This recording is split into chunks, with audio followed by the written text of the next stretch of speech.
प्रभु तेरी वाणी जीवन की रोटी, नैनों की ज्योति अंधेरा मिटाती।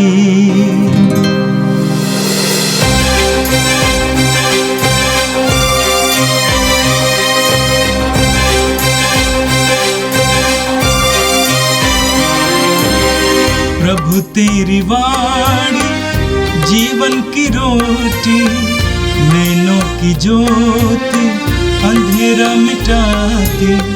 प्रभु तेरी वाणी जीवन की रोटी, नैनों की ज्योति अंधेरा मिटाती।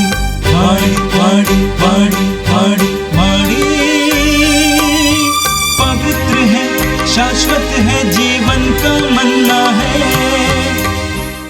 28 दिसंबर बुधवार। पहला पाठ है संत योहन का पहला पत्र, अध्याय 1 पद संख्या 5, अध्याय 2 पद संख्या 2। मसीह का रक्त हमें हर पाप से शुद्ध करता है।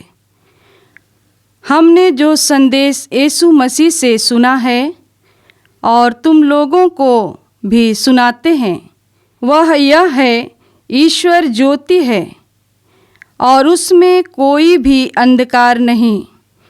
यदि हम कहते हैं कि हम उसके जीवन के सहभागी हैं किंतु अंधकार में चल रहे हैं, तो हम झूठ बोलते हैं और सत्य के अनुसार आचरण नहीं करते। परंतु यदि हम ज्योति में चलते हैं जिस तरह स्वयं ज्योति में हैं, तो हम एक दूसरे के जीवन के सहभागी हैं और उसके पुत्र यीशु का रक्त हमें हर पाप से शुद्ध कर देता है। यदि हम कहते हैं कि हम निष्पाप हैं, तो हमने अपने को धोखा देते हैं और हम में सत्य नहीं है। यदि हम अपने पाप स्वीकार करते हैं तो वह हमारे पाप क्षमा करेगा और हमें हर अपराध से शुद्ध करेगा, क्योंकि वह विश्वसनीय तथा सत्य प्रतिज्ञ है।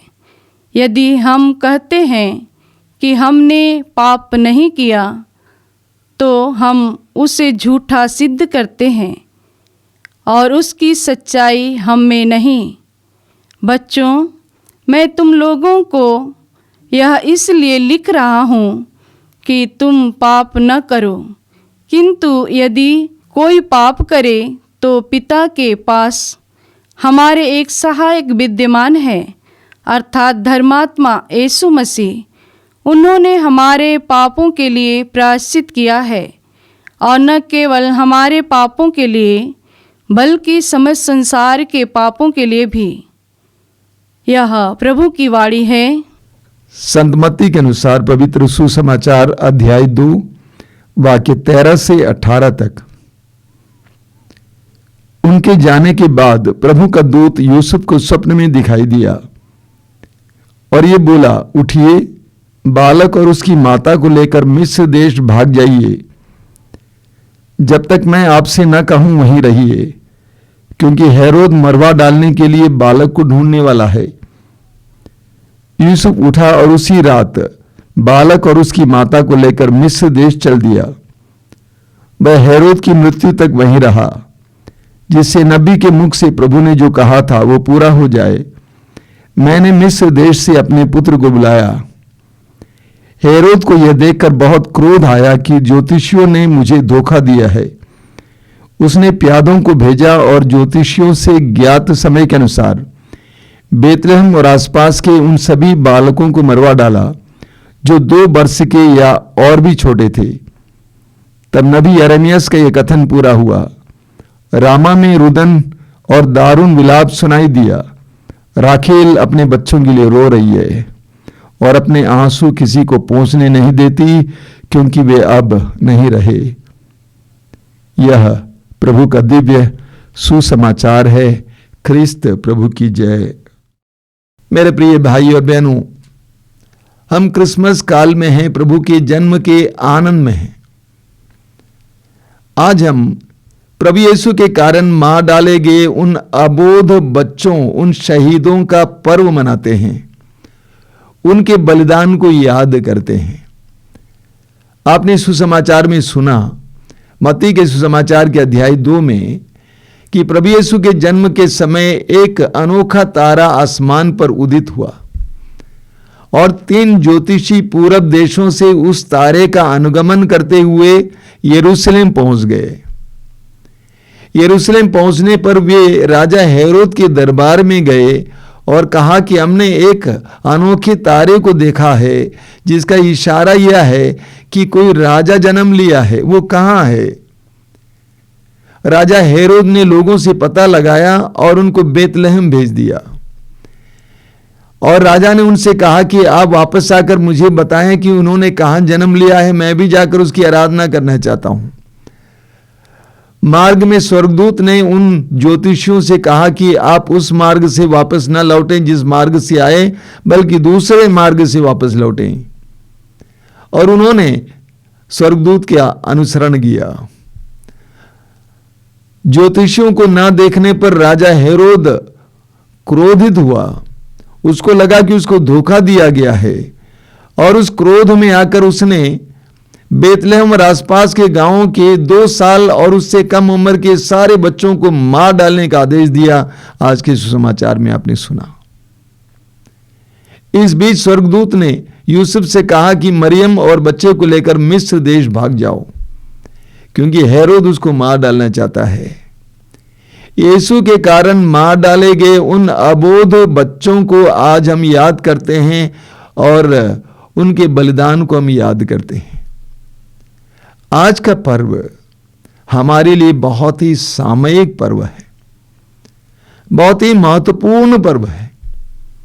आज करोड़ों बच्चे, अबोध बच्चे मार डाले जाते हैं, उनकी माताओं के गर्भ में ही मार डाले जाते हैं। प्रतिदिन करोड़ों बच्चे जन्म के बाद तिरस्कृत किए जाते हैं, फेंक दिए जाते हैं। करोड़ों बच्चे अनाथालयों और सड़कों पर पल रहे हैं। आज गर्भपात एक आम बात हो गई है।